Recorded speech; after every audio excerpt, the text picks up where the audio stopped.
Assalamualaikum warahmatullahi wabarakatuh. Alhamdulillahi wa bihi nasta'in ala umuri waddin. Wassalatu wassalamu ala asyrofil anbiya'i mursalin wa ala sahbihi ajmain. Assalatu wassalamu alaikum sayyidi ya Rasulullah usbiyadi qulatu nakatifi. Alhamdulillah lani mati Islam wal iman wa kafa bima minima. Alhamdulillah la kulli hal, alhamdulillah bi nikmati tatimmu sholihat. Ya Allah ya Rabbi, mudah-mudahan aminkan doa ini, mudah-mudahan Anda semua terbebas hutang. Allahumma inni as'aluka bi anni asyhadu annaka antallah la ilaha illa anta antal ahadus samad lam yalid walam yulad walam yakul lahu kufuwan ahad.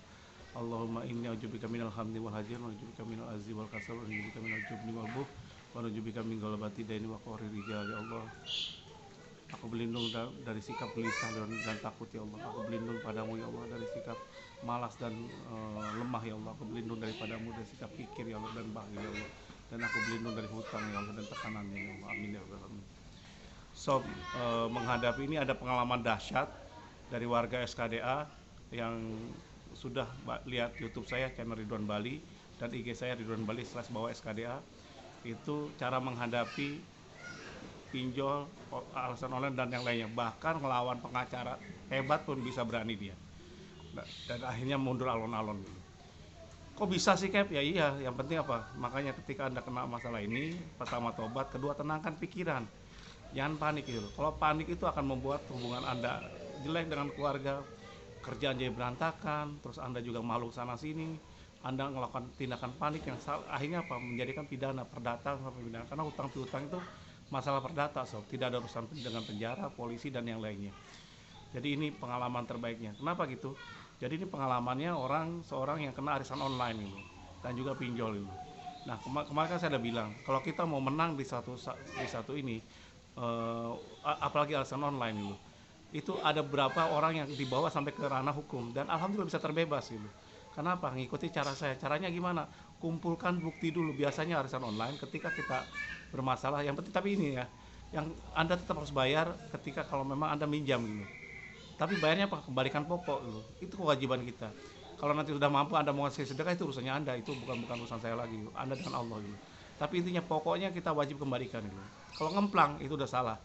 Kalau Anda ngemplang, apalagi kalau Anda buat pernyataan dan yang lainnya, biasanya mereka buat pernyataan, oh ini saya sudah larang buat pernyataan, apalagi hasil online, pasti tekanannya gede.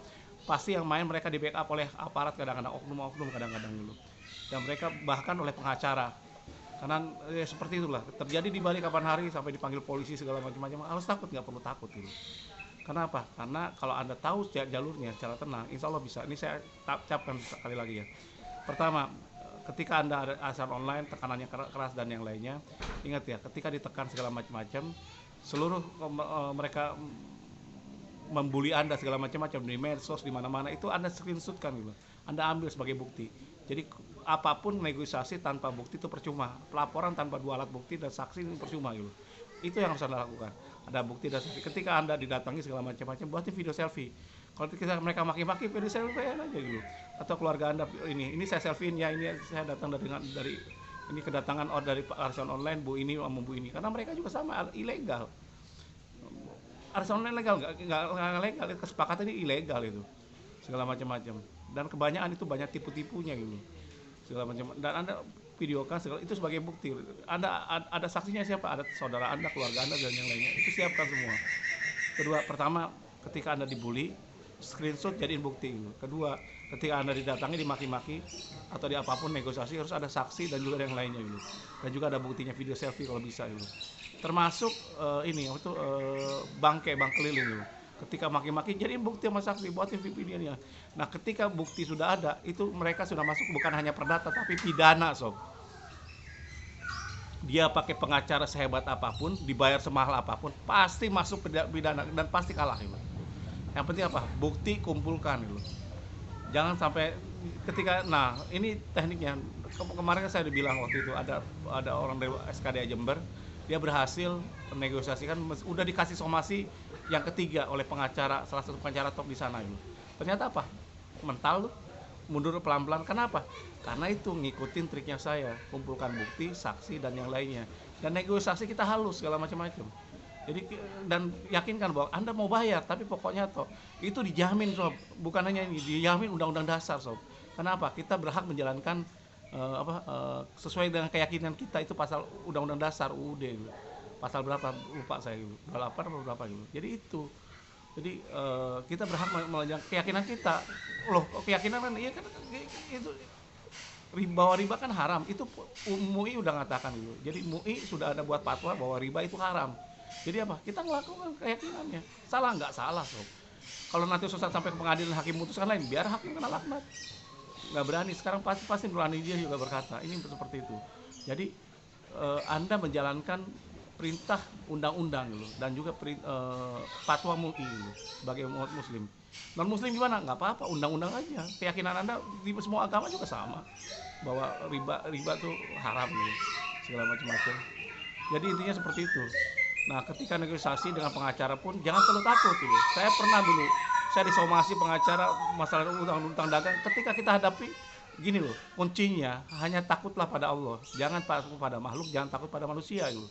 Jangan takut pada pengacara atau DC atau siapa banget atau apapun. Saya sampai mau dipenjarakan, sob. Udah dipanggil pengadilan. Tadinya saya takut awalnya itu 15 tahun lalu saya.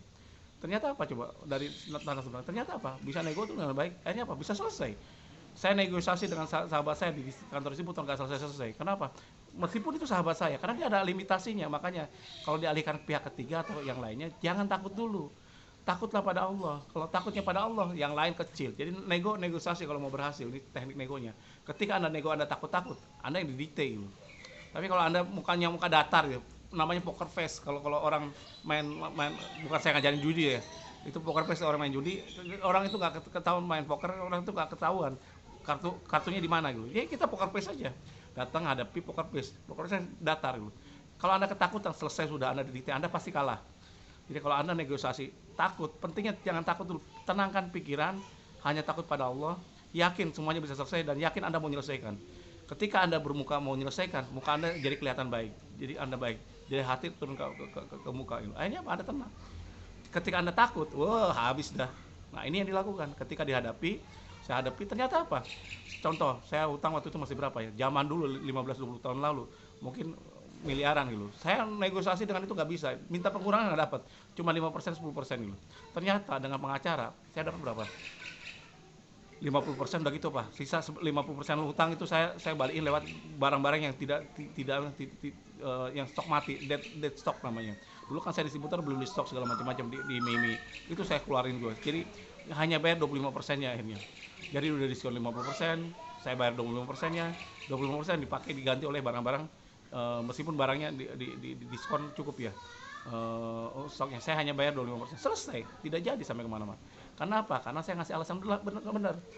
Ini loh, kalau mereka saya diskusi dengan si teman saya yang jadi perwakilannya perusahaan asing itu, yang saya distributornya, mereka nggak ngerti hukum. Saya bilang ke mereka, saya jelasin, saya sampai bangkrut seperti ini pun gara-gara stoknya Anda ngasih dead stock ke saya gitu, sehingga stok saya mati segala macam-macam, akhirnya saya susah gitu. Dan itu kan wajar saya balikin gitu. Jadi, nah mereka nggak ngerti. Tapi kalau pengacara malah mereka bantu, bener juga gitu.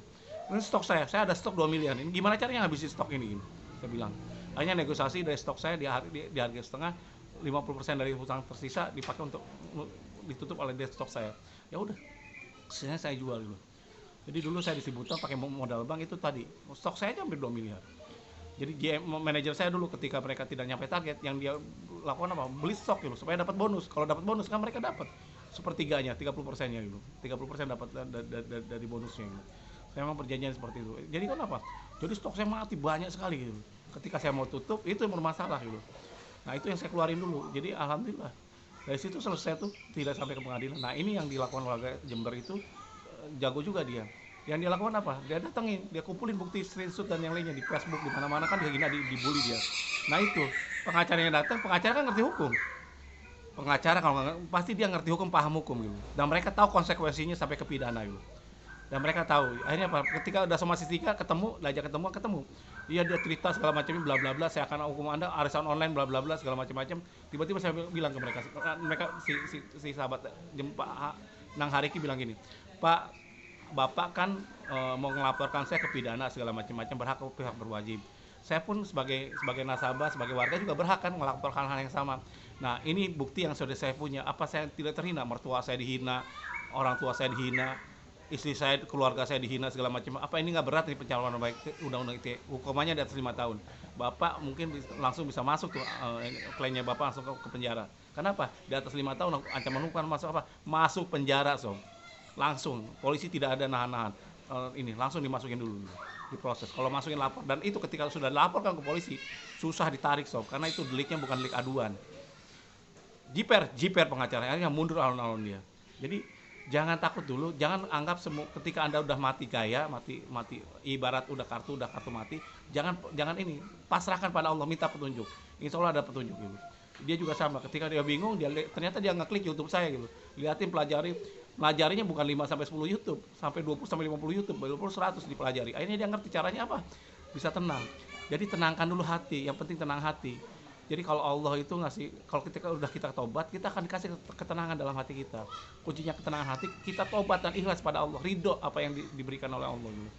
Apa-apa meskipun gak enak, ya Allah aku ridho, karena kita dikasih hidup juga dari Allah. Kuncinya itu, tenangkan hati dulu. Jadi orang ada yang mau bunuh, jangan bunuh diri, sayang ya lo, ngapain bunuh diri lo? Bakal masuk neraka jahanam selamanya. Lebih baik neraka dunia Anda hadapi supaya dapat surga. Kep, gimana saya udah berdosa. Semua orang berdosa, saya juga berdosa. Kalau penutup saya dibuka, Allah ini, saya waduh luar biasa, dosa saya banyak. Baru keluar saya udah lihat dosa, kemana-mana lihat dosa, semua lihat dosa. Makanya perbanyak istighfar gitu.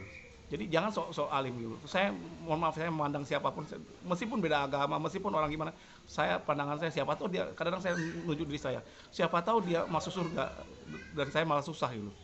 Kenapa? Siapa tahu dia tobat di akhir hidupnya. Kan banyak orang ada cerita gitu, ada pelacur loh.